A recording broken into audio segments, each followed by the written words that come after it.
So after round two, we're very lucky to be joined by Dutch Grandmaster Anish Giri. Anish, thank you so much for joining us today. First of all, how do you feel? Yeah, I'm really happy, relieved to have won. Not a given, especially nowadays.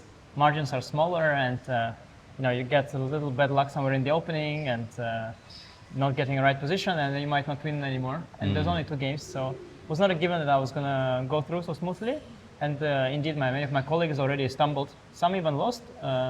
And many, yeah. I mean, that's exactly how it is. I mean, he blundered Bishop F2 idea in the opening, which can happen, but then that's it, I guess. And maybe he had a chance after that, I don't know. But anyway, it's luckily it's not, it doesn't determine everything, this kind of event, because imagine your chess career is at stake here, and this is just deciding it, against a player also when you know that, okay, he's a good player, but this is really not a world championship contender. And you have also many other difficult matches. Faustino actually takes Vidit to tiebreak. Vidit actually also wasn't too much, wasn't resisting too much that flow towards tiebreak. Yeah, it was looking a little bit like almost passive by him, especially today he chose the Berlin, I wouldn't have, I'm not sure that's the best strategy. I think, I understand, of course, he's playing with black and all this, but okay, tiebreak is not going to be easy either. Yeah, so we're getting into Vidit's games rather than yours, but I was wondering actually if maybe you have an opinion on this, if perhaps Vidit had maybe looked beyond the game with Faustino and hadn't maybe prepared as much against Faustino as he should have. Maybe looking already to the next round and his potential opponent there. I think it's Shankland. No, I'm pretty sure he looked prepared. Yeah. But it's difficult. You can prepare, for World Championship match for a year, and still you come and you don't know what to play. You saw, in the World Championship matches, also they're playing some random openings that aren't anything special. So nowadays, you can prepare all you want, but you just need to play something. But of course, you can still choose to how easily you want the white to shut down the game. Like, do you want to play the Berlin where you welcome a draw like that, or do you at least want to play, I don't know, some other Spanish, for example, or anything? Or even the winner were like today. For example, But of course, it carries more risk. But we started with that. It's difficult, even the first round. So I don't take it for granted. I'm very happy to be through. Yeah, and I mean, in your first game as well, you were generally looking quite good, but then there was a bit of a wobble, right? So. Actually, he played well. Both the games he played well, I feel. Both times we got a position that I didn't really understand. He took me there both times. Got some very weird structure in the first game. I mean, I went there on purpose. I tried to unbalance the game. Yeah. But I often, you imbalance, and you are of course counting on the opponent to make a mistake. Yeah. But if that mistake doesn't come, at some point you are regretting that you have unbalanced it, because obviously it wasn't. Then you're also unbalanced. Yeah, I mean, you unbalanced yourself as well. You're surprising opponent, you're surprising yourself as well. So played really, really well for a long time yesterday. And he was actually a little better. And then when he decided to sort of make a draw, he was a little too eager there and was a little clumsy there. And then I got a very big chance, but I missed the chance, which was not easy as well. So I got a chance yesterday, but it kind of came a little bit out of nowhere, and was actually very hard. Like the critical moment, I just skipped that moment. I just thought what I do is the best way forward. But actually it was that moment, and I was taking time on every move. But in that moment where actually I missed the win, I just didn't look for alternative. I just thought what I'm doing is the right way to go, and I have good winning chances. But actually, what I do is just force draw, and there was some other way, which was just to win. So yesterday was a one chance, which of course was a bummer, because you're still missing the chance. You kick yourself once, after you see the move. Even though I didn't feel that bad, because I was nowhere near seeing it. But when I did see it, of course, it wasn't so hard. I understood exactly why it's winning. If not winning, at least very good chances. And today was a different game. I think he played well. I mean, we got this weird position. It was close and strange. I think he was playing really well. Towards the end, I felt he was doing okay. I mean, I didn't, I would have done some other moves if I were him, maybe at certain points. But I believe, do you have a course on this opening? I have a lot of things I'm ready to sell. Unlike Lichess, I'm selling everything. I'm the opposite of Lichess. But but you've written it from the perspective of black, right? From your opponent's perspective. So I have a win-over course, but not this exact line, because this is a very peculiar line where black weakens himself with g6. And it's still kind of not so bad, which is surprising. My course is the main line of win-over, where I allow either queen takes g7, or if not, then black keeps the structure intact. And after this round, you'll give a discount code on that course? The funny thing is, speaking of course, yesterday I played I think yesterday or the day before, they released my chessable course, latest chessable course, maybe last one, on the Bank of Gambit. Yeah. Right. So it's no longer video. I don't do videos anymore. It's just a written course, and it's the repertoire. I'm not just saying it to advertise it right now. I mean, sorry, yeah, but it's actually relevant. Fine. We'll edit it out. It's actually relevant. Yeah. Because it has full repertoire, so it covers all sidelines. And Trompowsky is sideline, and against Trompowsky, I do what I did yesterday. So I was wondering before the game, like the course was just released today, probably the guy hasn't seen it. Because I don't play line that I actually usually play, because I play different lines against Trompowsky, but this one I don't usually play. I played it once when I was young, and it's kind of Benko style to go c5. I see. And so I recommended it in the course, but he was prepared anyway, because it's just the line that he knew. So yeah, it didn't really work that well. But anyways, I play my courses, yesterday. But today it was a little different. I mean, this position was quite peculiar, and we got a very unusual structure for Winawer. Like, this particular way of closing it is very unusual, and I didn't expect many of his moves, but I don't think they were bad. They were interesting. Maybe they were better than what I thought. And it was only around like move 38 that suddenly he lets my queen in, and suddenly there are all sorts of tactics in the air. And at that very moment, he has to make 2 more moves, and he just now has little time. And there is a problem to solve, and it sort of appeared out of nowhere, because before that, the position was quite safe for him. I mean, it was like tense, but more or less safe, and he just needed to just survive to time control, and then it would be the grind would continue. But just at the wrong moment, he dropped low on time, and it appeared to be a problem. It's a bit bad luck for him that it sort of happened this way. And a win is a win, and of course, now you don't have to have the more tiring day of tie breaks. You get to relax a little bit, and the crowd really enjoyed your win today as well. They're coming out shouting Anish, Anish, lots of signatures and things you were signing. How does that feel as well, to come out into that atmosphere? Yeah, no, it was really unique and fun. As I mentioned, we were coming up here.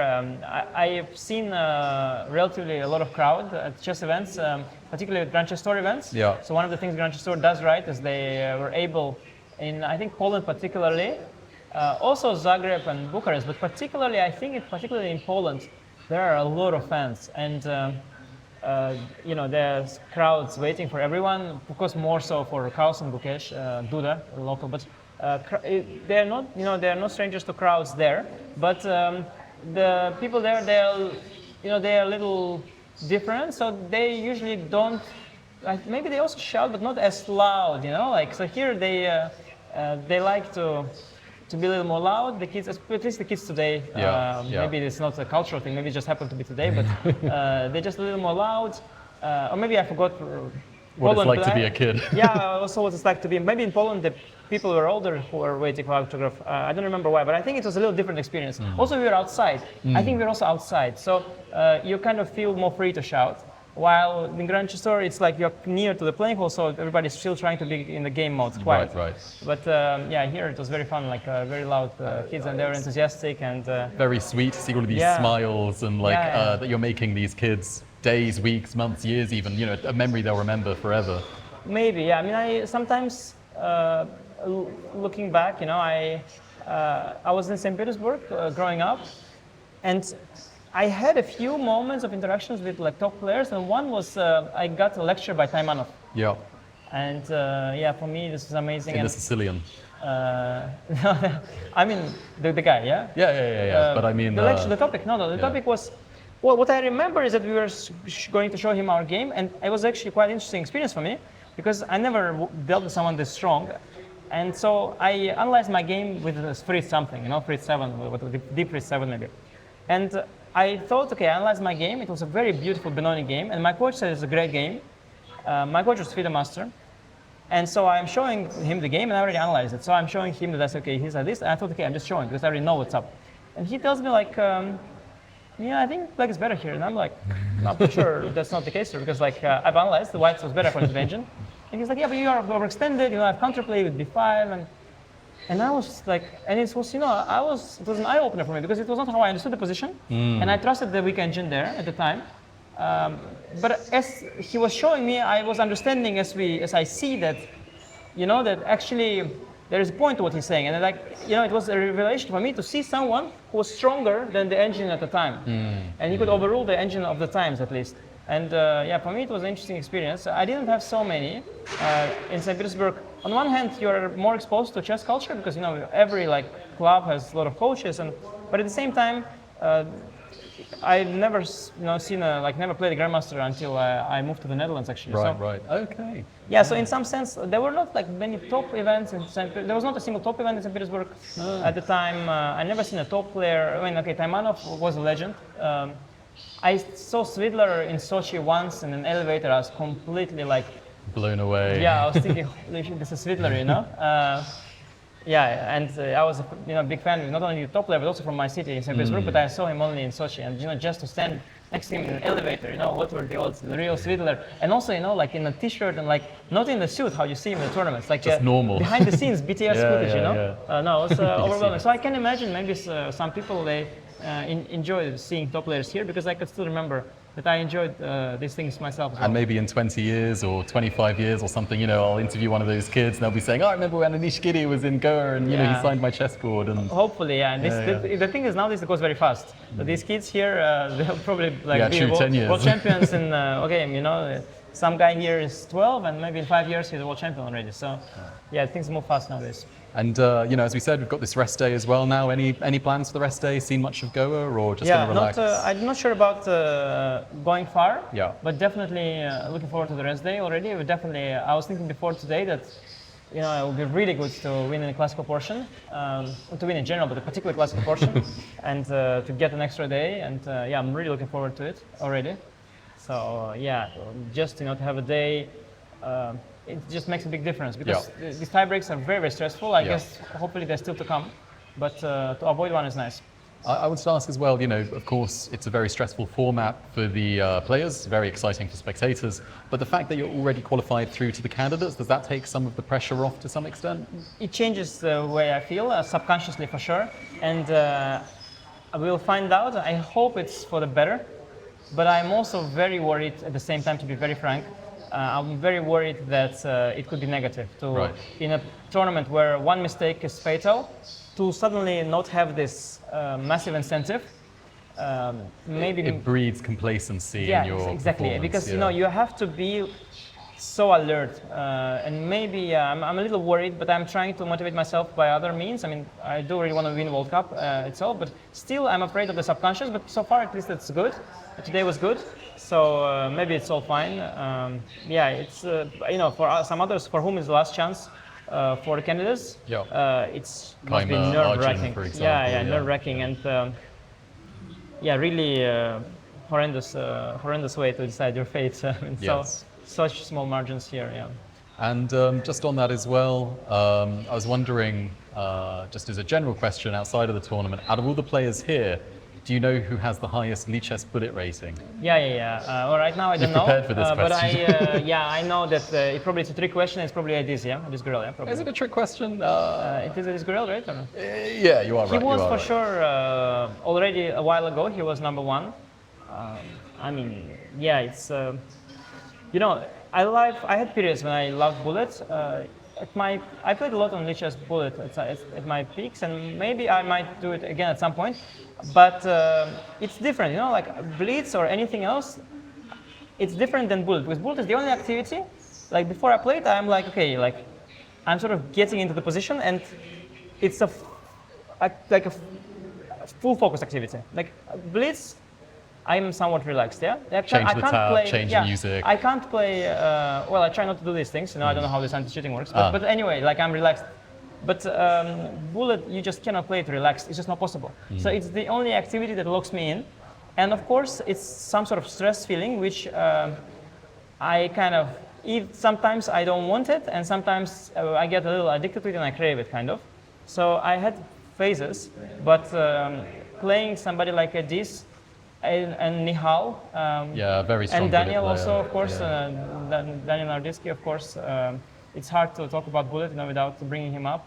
The few players like that, of course, Alireza also, who are not only bullet specialists, because you have those as well. They're difficult to play, like some Manu David kind of guy, whatever. But they are going to flag you, and they are not. You can't really outplay them, like they're strong grandmasters. So playing someone like Adis or Nihal in bullet 1+0, it's for me very, very unpleasant, because basically on the board I'm winning half the time, but on the clock I'm losing everything. And just this, like when they know how to do all these tricks. Sorry, I got a bug in my eye. Oh no, it's dangerous here. I don't know. So I got mosquito in my room yesterday night. I don't know how. Like it's all locked. Like I was trying to like close myself with because you don't know. Sometimes these mosquitoes they're like unusual. They get some giant bite. But yeah, the bullet is tough. I mean, I just can't catch up. Like and I watched. I don't know if you saw. There was some video now of Andrew Tang. He did a take. He did some mouse thingy. Yeah, like there's some game where you click on squares with the mouse as fast as possible. And I just must watched have been like a pro at it. Like just watching this video, I mean, I have never tried it, but I'm sure like this is like 5 times the speed that I would do. Like it's like you're watching it and it's an insane experience. It's like just watching his fingers not stop clicking and it's moving and it's just a miracle. And he says that he has a particular mouse and he had 4 or 5 of them. And apparently this is the last one already all broke. And it's like half broken now. But if he changes the mouse, maybe he loses a millisecond. Yeah, it's a lucky mouse. Yeah, not lucky. I don't think it's lucky. It's been broken in. I think it must be like, because the margins are so small there. He's so fast. I guess if you replace his mouse, he'll lose a millisecond. And suddenly he can't play anymore because, wild. By losing a millisecond, suddenly all the end games change evaluations, especially on Lichess. So yeah, no, I respect the bullet. I sometimes like it, but sometimes I play it and I feel like, I just can't catch up. It's a special art, and I'm used to feeling when I play chess that I'm used to feeling that I can always win. I know, okay, Carlsen on this and that, but difficult and so on. But on a good day, I can beat him. But when I play a long bullet match, I just know that against certain people, I just no cannot. Chance. Yeah, and the time is too much. It's an alien feeling for me. Like I never feel hopeless, but when I play bullet, sometimes I just do. Yeah, that's a small issue, but I respect Lichess bullet, and I hope it will. Of course, it had its peak. The thing is, of course, besides having user interface and speed and features, of course, a part of play zone is like who is already there, right? Who is playing, and of course, Lichess also had ups and downs when sometimes more top players are in there, right? On some phases, sometimes a little less, and I hope that.